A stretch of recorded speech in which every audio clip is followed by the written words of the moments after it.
Apocalypse chapitre 5. Hein. Ce sera le chapitre 5 de Apocalypse.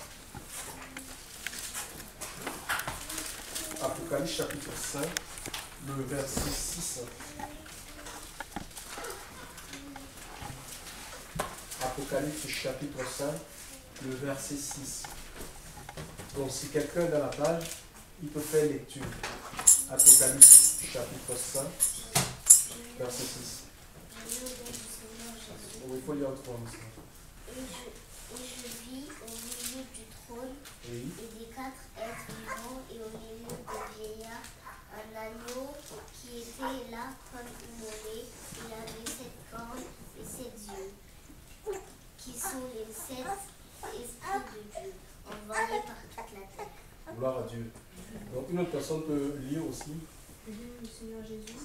Oui. Et je regardais, et voici, il y avait au milieu du trône des 4 animaux, et au milieu des vieillards, un agneau qui se tenait là comme immolé, ayant 7 cornes et 7 yeux, qui sont les 7 esprits de Dieu envoyés par toute la terre. Gloire à Dieu. Apocalypse est un livre écrit par l'apôtre Jean. Dans la Bible, il y a 2 Jean.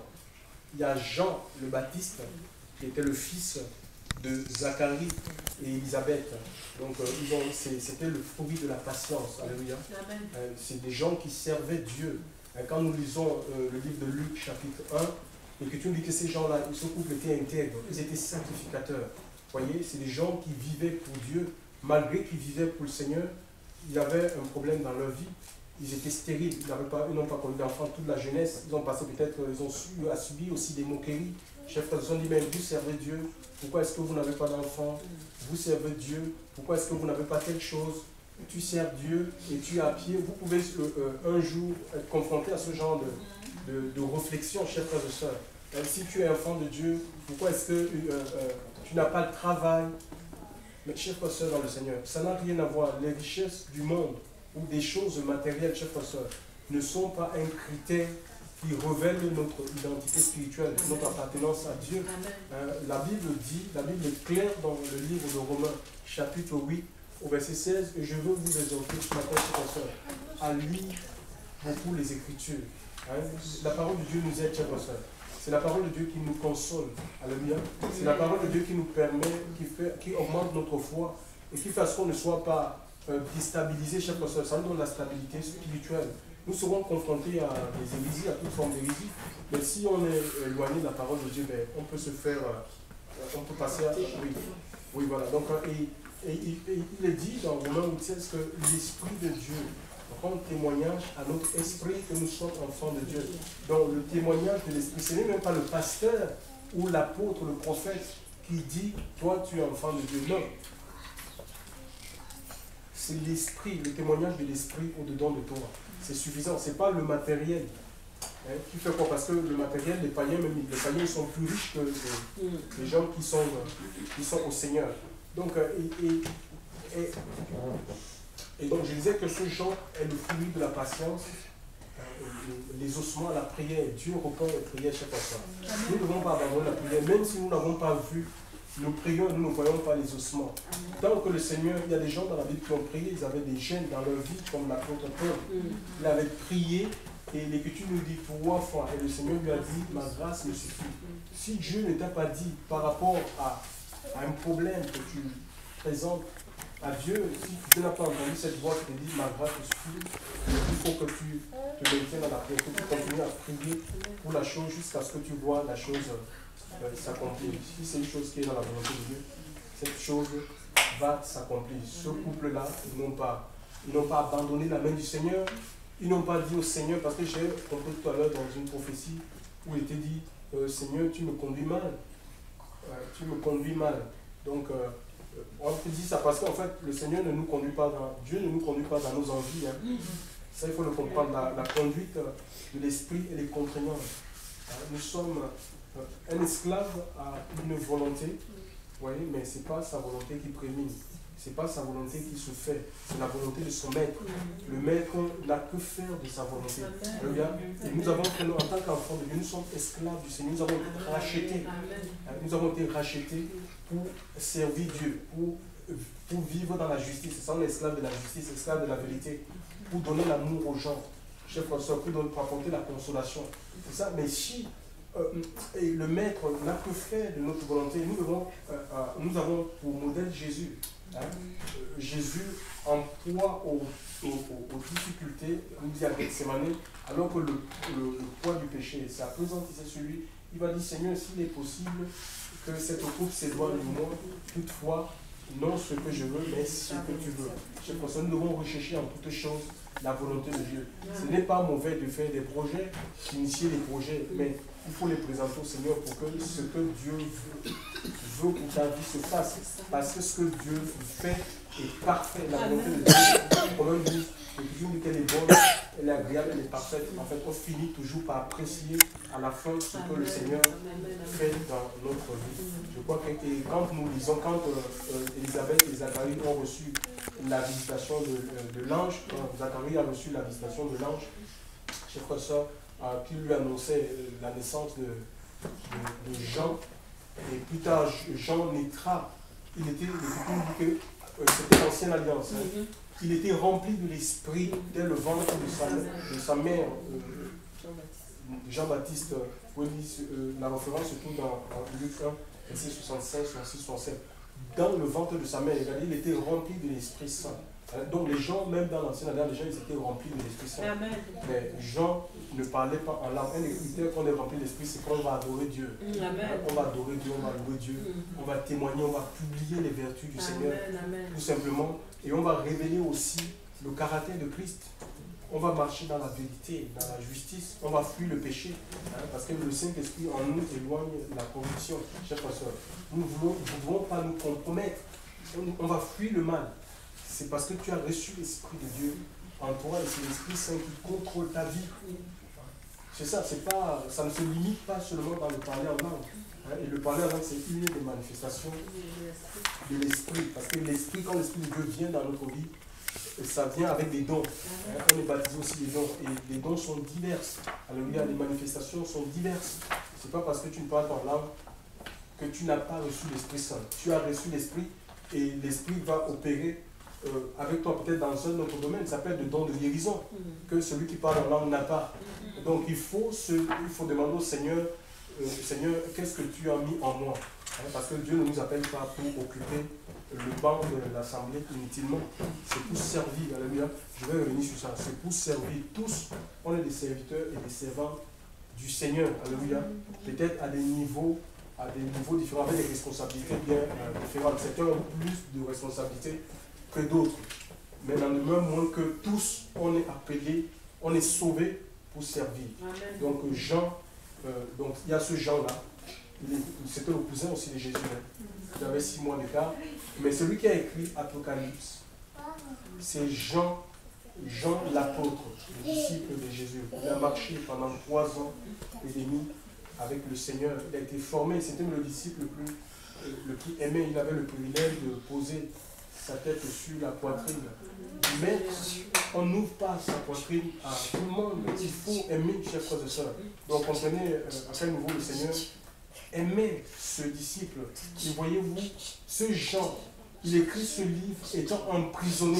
Il est aimé par le Seigneur et il est en prison à Patmos. Pourquoi? Jean n'avait pas détourné les fonds publics.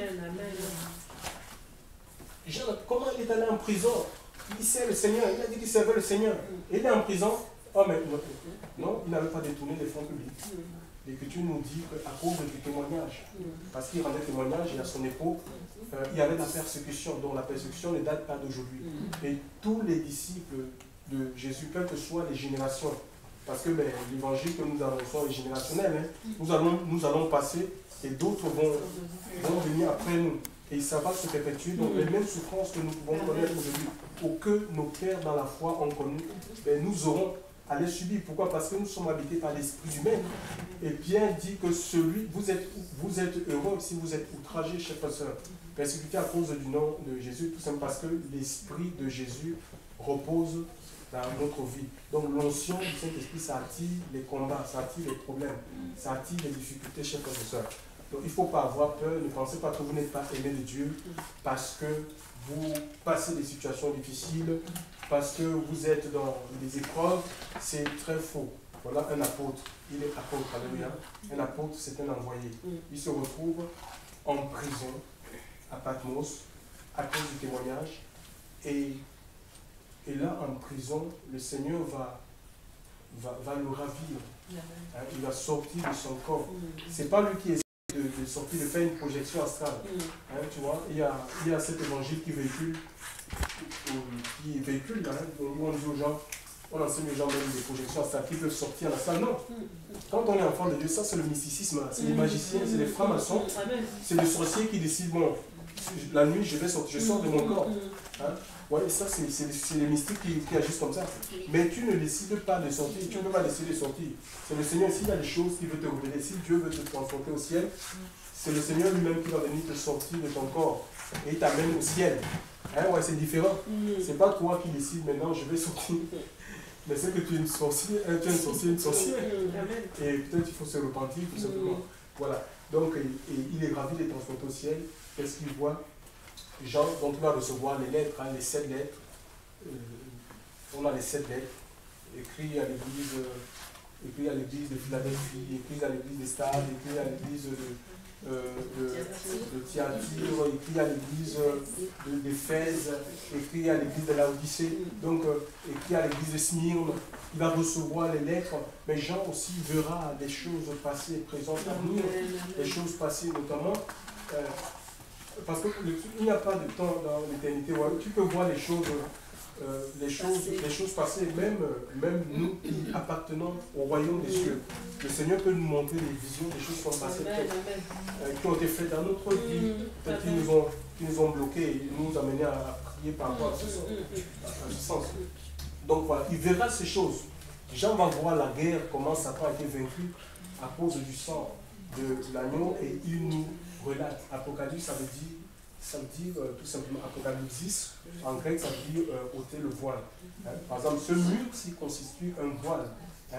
Et à partir de ceci, le mur s'y cache des choses qui sont de l'autre côté de la pièce. Nous ici, on ne peut pas voir, on ne peut rien voir, à moins qu'on détruise ce mur. Et c'est la même chose. On ne peut pas rentrer dans le monde de Dieu, chers frères et sœurs, avec notre intelligence humaine. L'intelligence humaine peut constituer un voile. Et ça tue beaucoup d'enfants de Dieu. Ils veulent réfléchir, ils veulent raisonner, chers frères et sœurs. C'est impossible, chers frères et sœurs, dans le Seigneur. Il faut laisser, c'est le Seigneur qui t'éclaire. Alléluia. C'est Dieu qui t'éclaire, c'est Dieu, par son esprit, qui t'ouvre les yeux pour que tu puisses voir les choses, chers frères et sœurs. Alléluia. Que tu puisses voir au-delà. Alléluia. Au-delà des murs, au-delà des apparences. C'est l'Esprit Saint qui le fait. C'est Dieu qui porte le voile. Le voile aussi, c'est le péché. Le péché, c'est un voile qui nous sépare de Dieu. Le voile aussi, c'est des religions, c'est des différentes religions, chers frères et sœurs, qui empêchent les hommes de rentrer dans la révélation. Alléluia. Dans la révélation, de connaître Christ.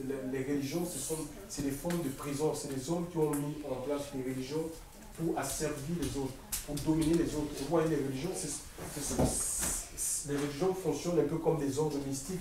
Il y a un système pyramidal où nous avons un chef qui est la tête, des sous-chefs, et puis il y a des gens tout autour. Mais dans le royaume des cieux n'est pas constitué de la sorte. Nous allons le voir. Et ici, donc la religion c'est un voile, ça nous empêche de connaître le Christ, de rentrer dans le Christ. On va te dire, fais telle chose pour être béni. Donne l'argent pour être béni. Tu es dans le péché, on te dit donne l'argent pour être béni. Ouais. Fais ceci, c'est ton pasteur pour être béni. Tu vois, c'est pas biblique. On n'a jamais entendu ça. Chers frères et sœurs dans le Seigneur. Et on impose plein de choses, des obligations, on impose des cotisations et autres. C'est religieux tout ça. Tout ça est religieux, chers frères et sœurs. On ne doit rien imposer aux gens. Si les gens sont touchés par le Seigneur, ils feront des choses de manière naturelle, ça deviendra naturel. Alléluia. Ils vont se donner eux-mêmes à la vie de prière, à la vie d'adoration. Ils vont se donner eux-mêmes au témoignage, chers frères et sœurs. Même s'il faut peut-être des contributions financières, l'Esprit de Dieu va les toucher, il va les parler, il mettra ce fardeau dans leur cœur. On n'a pas besoin de les imposer, d'imposer les gens quoi que ce soit. Ici, Jean va voir un agneau, chers frères et sœurs. il voit un agneau, il décrit comme immolé, zaba en hébreu. Ça veut dire égorger le sang coulant. Donc le sang qui coule. Il voit l'agneau, le sang coule. Et en même temps, cet agneau, chers frères et sœurs, et l'écriture dit que cet agneau a 7 cornes. Mais un agneau, c'est un animal inoffensif, chers frères et sœurs, dans le Seigneur. Mais celui-ci est particulier. Je ne sais pas, dans le monde, quand on était enfant, on disait que le diable avait des cornes. mais l'agneau, c'est Jésus. L'agneau immolé, il est l'agneau immolé qui ôte le péché du monde. Et Dieu dit qu'il a ici, il a 7 cornes. Donc peut-être que si un jour quelqu'un vous dit qu'il vous a vu avec des cornes, peut-être ça va vous... C'est pas possible. Moi, vu avec des cornes, moi je suis Satan. Non. Satan n'est pas noir. Il n'a pas de cornes ni avec une fourche. Ça, c'est l'imagination. Les hommes qui imaginent, c'est un esprit, tout simplement. Le diable, c'est un esprit, on ne peut pas le décrire. Mais comme c'est des esprits supérieurs, ils ont la capacité de se matérialiser, de prendre toutes les formes. Il peut prendre la forme d'un voiture, il peut prendre la forme d'une personne, n'importe qui. S'il a envie d'accomplir une mission, Satan peut prendre la forme d'une femme. Hein? Ou peut être un homme, peut devenir un homme physique. Et il accomplit sa mission et puis après il se dématérialise. Il retourne dans son monde. Mais ce n'est pas quelqu'un avec des cornes. Et quand nous lisons, je vous lis un passage, c'est Luc. On va terminer par le Luc.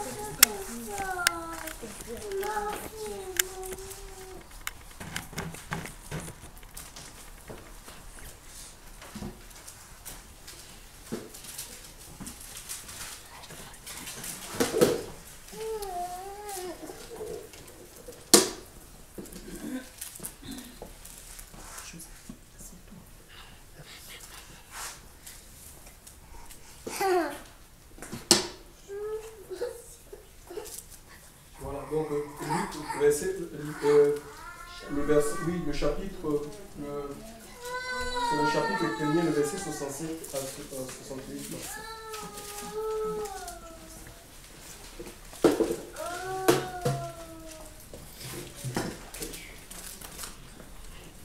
67 à 68. Si quelqu'un n'a la page, je peux faire lecture. Verset 67 Non. 67. De Zacharie. Oui. Voilà. Oui. Le cantique de Zacharie, chapitre 1er, verset 67. 67 à 68. Alors Zacharie, son père, fut rempli du Saint-Esprit. Il prophétisa en ces mots. Béni soit le Seigneur, le Dieu d'Israël, de ce qu'il a visité et délivré son peuple, et de ce qu'il nous a suscité un puissant sauveur dans la maison de David, son serviteur. Oui, c'est bon. Donc, quelqu'un, la David dit, qu'est-ce que la David dit? Et Zacharie, son père, fut rempli de l'Esprit Saint et prophétisa, disant, béni soit le Seigneur, le Dieu d'Israël, car il a visité et sauvé son peuple et nous a suscité une corne de délivrance. Donc, la corne, ça symbolise la puissance. Voilà. Donc, la corne, ça puissance. Si quelqu'un dit que tu as vu avec les cornes, c'est tout simplement qu'il y a l'onction de Dieu dans ta vie. Il y a la puissance. Ne dis pas, oh là là, c'est pas vous. Non. Quand Dieu a rejeté Saül, et Samuel pleurait pour cet homme.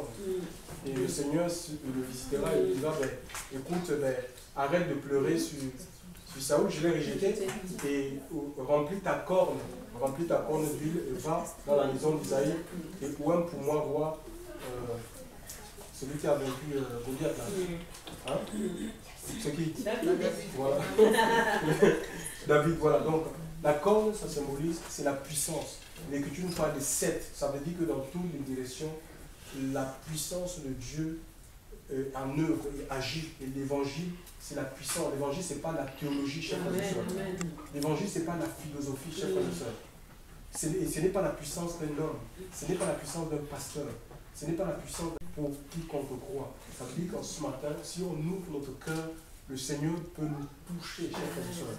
Le Seigneur peut agir dans notre vie. C'est une puissance qui délivre, chers frères et sœurs, qui nous libère, chers frères et sœurs, de toute forme d'asservissement, chers frères et sœurs, dans le Seigneur. Et cette puissance agit en tout lieu. Parce que le Seigneur, quand il a donné l'ordre à ses missions, il a dit, allez, faites de toutes les nations des disciples. La puissance de Dieu agit partout, dans tous les quatre coins, de nous. Si des gens, effectivement, se tournent au Seigneur, parce que c'est qui peut empêcher au Saint-Esprit d'agir, de se manifester, c'est tout simplement l'incrédulité, chers frères et sœurs.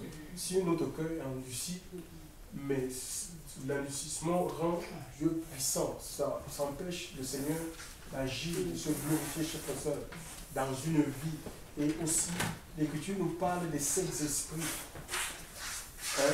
Cet agneau-là avait 7 yeux, qui sont les 7 esprits de l'Éternel. En fait, est-ce qu'il n'y a pas 7 esprits? Il y a un seul esprit, un seul baptême, un seul Seigneur, un seul Dieu. Mais quand tu découvres les 7 yeux, ça veut dire que Dieu voit partout au même moment.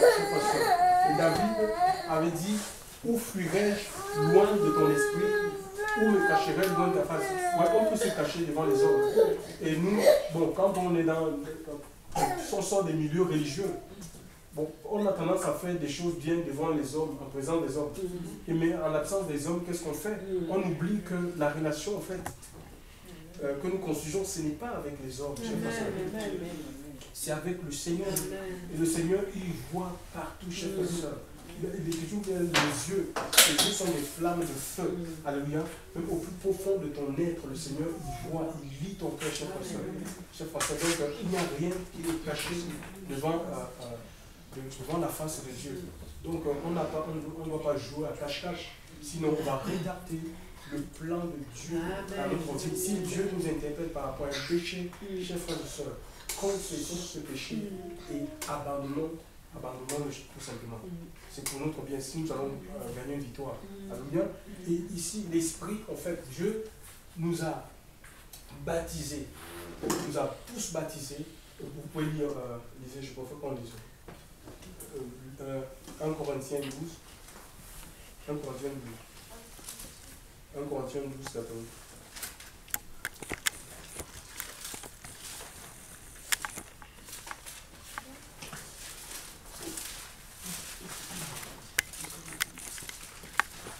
Oui, 1 Corinthiens 12, 14, quelqu'un dans la page, quelqu'un de plus.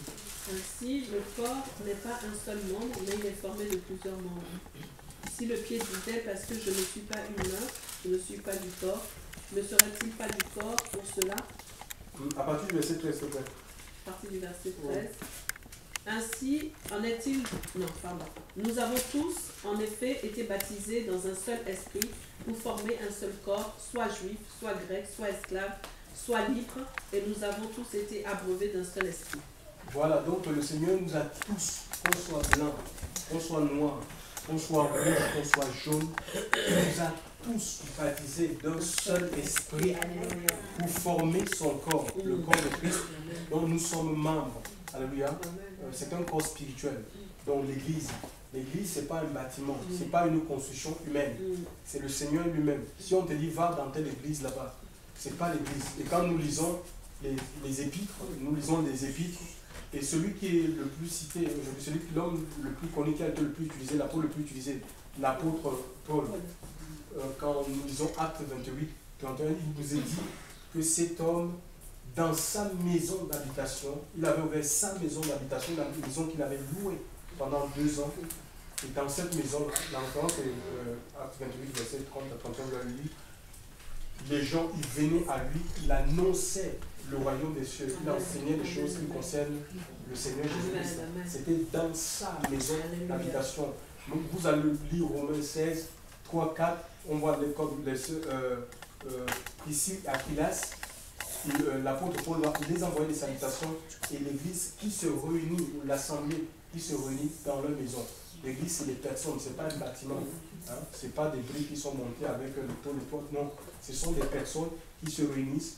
Des Actes 20, l'apôtre Paul, quand il quitte Éphèse, il va donner des recommandations, il va demander aux gens qui étaient établis à Éphèse vraiment de paître le troupeau sur lequel le Seigneur les a établis.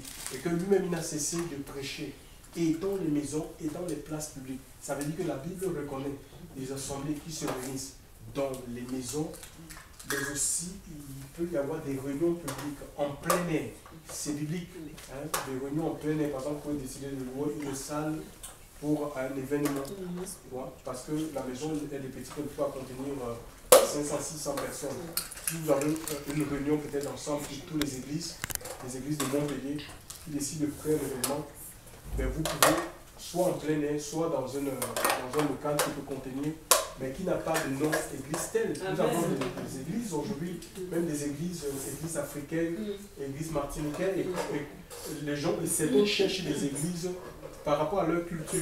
Je suis Camerounais, je vais chercher une église. Un pasteur camerounais. Il n'y a pas un pasteur camerounais dans ce quartier. Ça, c'est la conduite de la chair. C'est l'Esprit Saint qui doit nous conduire. Et il y a une seule église.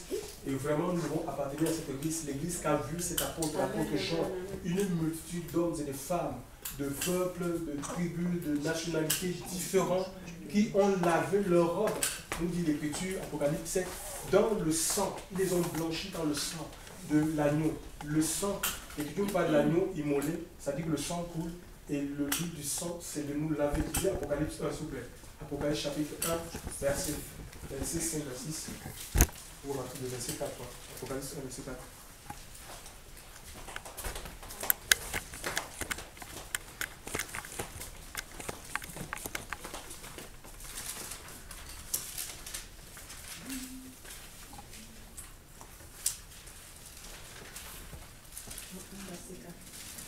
Oui.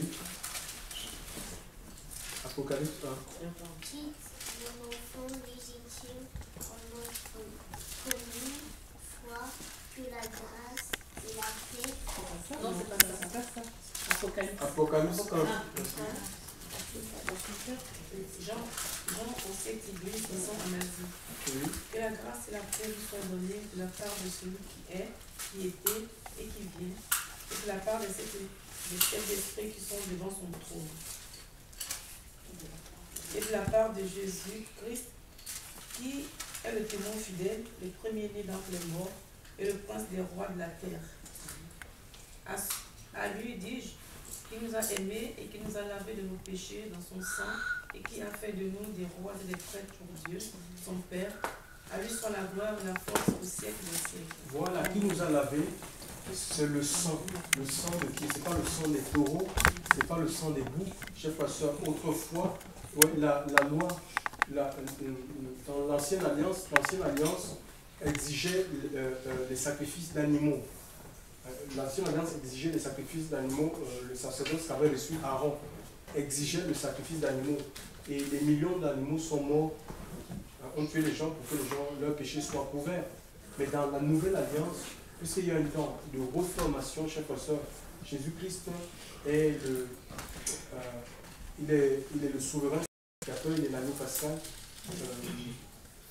Hébreu, la référence surtout dans le livre de Hébreu 9, l'Écriture nous dit que, en fait, lui, il a donné son propre vie, il s'est présenté au Père par son propre sang à lui. Alléluia. Et c'est le sang de Jésus, croyant dans nos sacrifices, c'est le sang de Jésus qui nous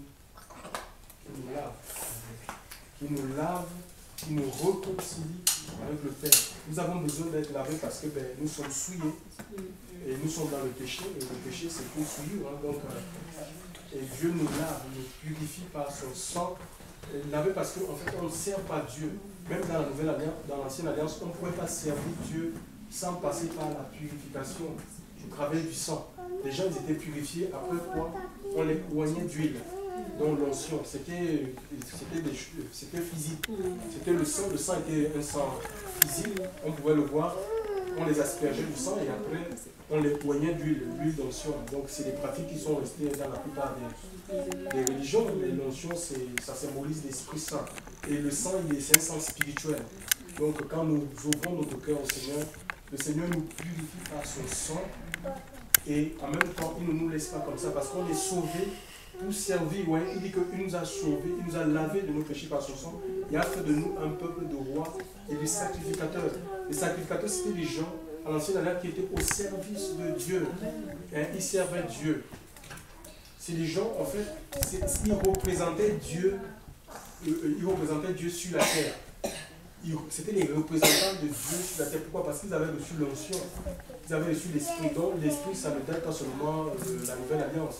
Dans le monde où dans l'Ancien, les gens, ils avaient l'Esprit. Il y avait des prophètes dans l'Ancienne Alliance. Ils représentaient Dieu devant les hommes. Et en même temps, ils représentaient les hommes devant Dieu. Je vais expliquer tout ça. Ils représentaient les hommes devant Dieu. Et ces gens, et pour cela, il fallait qu'ils passent par le sang, et puis on les donnait, on les mettait l'huile sur la tête qui symbolisait le Saint-Esprit. Et aujourd'hui, non seulement le Seigneur, il nous a lavés par son sang, alléluia, il nous purifie par son sang, et il nous donne son esprit, alléluia. Pour faire quoi? Pour servir Dieu. Ce n'est pas pour servir les hommes. Ce n'est pas pour servir les organisations. Ouais, c'est pour être au service. C'est pour être au service de Dieu. Et on sert Dieu selon avec la capacité que Dieu lui-même il a mis en toi. Hein? Il y a trois choses qui caractérisent la vie d'un sacrificateur. C'est ce qu'on est. Les personnes qui ont donné leur cœur au Seigneur, ils deviennent des sacrificateurs, ils sont des prêtres. Ils sont des prêtres de qui? Ce n'est pas des prêtres ils ne sont pas pasteurs. Oui, il y a des gens qui sont des pasteurs des mouvements. Ils appartiennent, ils ne peuvent pas servir en dehors de leur mouvement. Par exemple, quelqu'un qui a été élevé, il a passé par les écoles, je ne sais pas. Il y a des écoles théologiques, tout ce que vous voulez.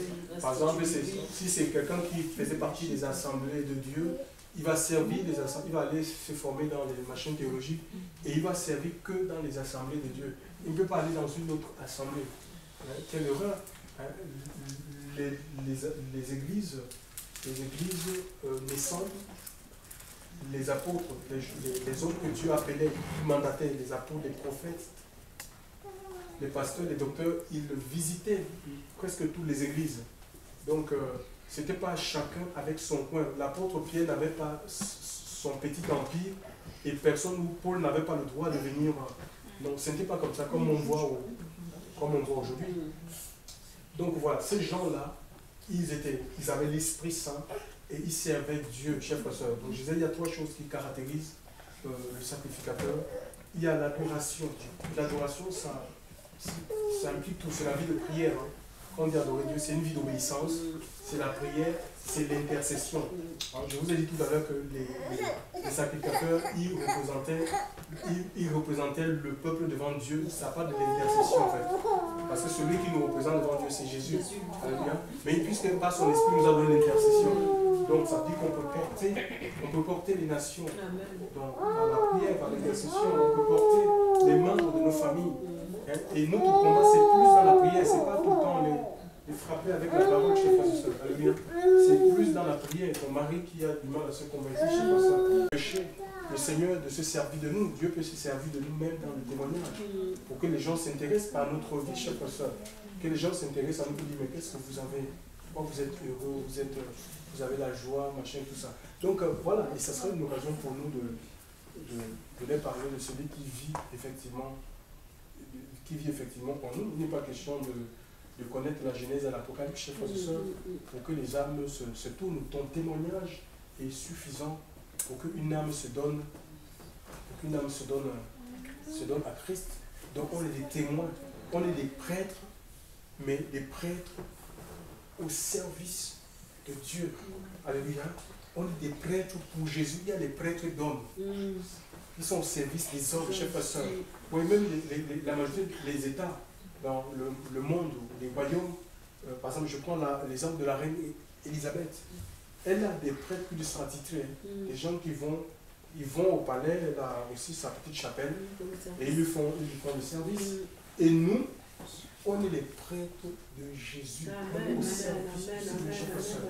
On est des sacrificateurs. Vous n'appartenez pas à nous. Vous n'êtes pas des sacrificateurs des hommes. On est et le temple spirituel. Amen. Je peux rentrer dans ce temple n'importe comment, même la nuit à minuit, dans ma chambre, dans mon lieu de travail. Donc voilà, pour officier, pour offrir des sacrifices. Contre les sacrificateurs, chers frères et sœurs, ils offraient des animaux, mais nous, on offre l'adoration. Amen. On offre la louange. Je veux trouver le passage. Amen. Je crois que c'est Hébreux 13-15.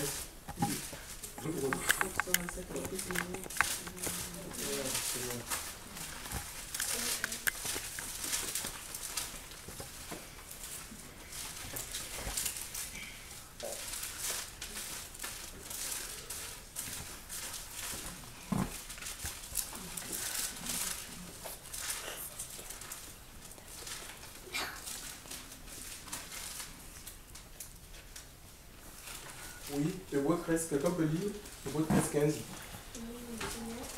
Offrons donc par la vie sans cesse à Dieu un sacrifice de louange, c'est-à-dire le fruit des lèvres en complétant son nom. Voilà, donc le sacrifice de louange, c'est la louange, c'est l'adoration, c'est l'intercession, c'est le témoignage. Chers frères et sœurs, 1 Pierre 2 9 dit, vous au contraire, vous êtes une race élue, un sacerdoce royal, une nation sainte, afin que vous annonciez les vertus, chers frères et sœurs, de celui qui vous a appelé les ténèbres à son admirable lumière. Alléluia. Nous annonçons Christ, c'est ça les sacrifices que nous offrons, ce n'est pas les animaux. Alléluia. C'est notre vie aussi, notre vie offerte à l'autel de la croix. Alléluia. Toute ta vie, il faut que ta vie soit consumée, chers frères et sœurs, consumée par le feu de Dieu. Parce que si ta vie n'est pas consumée, ou c'est une partie de ta vie qui est consumée par le feu, l'autre partie va traîner, chers frères et sœurs. Tu seras partagé, chers frères et sœurs. Et le Seigneur ne peut pas agir dans un cœur qui est partagé. C'est toute ta vie offerte. Le Seigneur va consumer ta vie comme lui-même Jésus s'est offert à Golgotha, chers frères et sœurs. Et il dira au Père, je remets mon esprit entre tes mains, chers frères et sœurs. Alléluia. Nous voulons nous remettre entièrement entre les mains de Dieu. Et bien nous allons marcher dans la puissance de son esprit.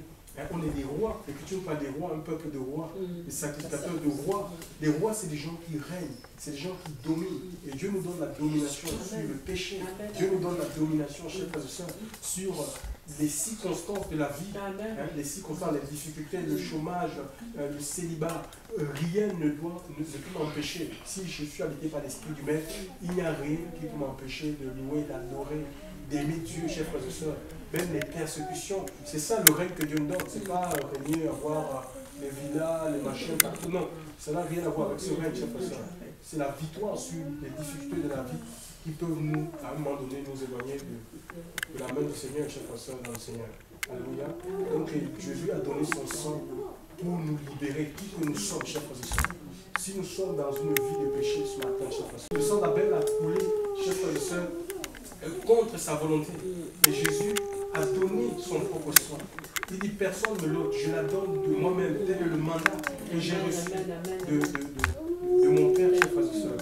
Alors lui, il est venu accomplir la mission du Père, parce que toute l'humanité était vouée à la perdition, chers frères et sœurs. Par son sang, nous sommes réconciliés avec le Père. Le sang d'Abel a coulé les milliers d'années tôt. Hein? Et je ne crois pas que ce sang existe encore aujourd'hui. Mais celui de Christ, au moment où je vous parle, chers frères et sœurs, le sang de Jésus coule encore. Tant que son avènement se fait attendre, il y a une possibilité pour nous de rentrer dans le salut de Dieu. Et la Bible dit, si tu entends sa voix, tu n'as pas besoin d'entendre 1000 prédications et 1000 prédicateurs pour te tourner vers le Seigneur. C'est aujourd'hui le moment favorable à cet arbre pour se tourner vers Dieu. Pourquoi? Parce que l'avenir, chers frères et sœurs, n'est pas à notre portée. Ce n'est pas à notre main. Tu ne peux pas me dire dans 2 heures ce qui va t'arriver. Il y a plein de choses qui peuvent se passer. Mais au moins fais la reconstitution avec le Seigneur. Alléluia. Et puis peu importe ce qui va arriver, je sais que même s'il m'arrive de fermer les yeux aux réalités de ce monde, je les ouvrirai dans la présence de Dieu. Parce que je me serai réconcilié avec le Père. Alléluia. Que le nom du Seigneur soit béni ce matin. Et puis qu'il continue à se révéler dans nos cœurs. Nous fermons les yeux, nous allons prier. Seigneur, je te rends grâce. Merci pour ces instants, Seigneur. Merci pour ces instants, Seigneur.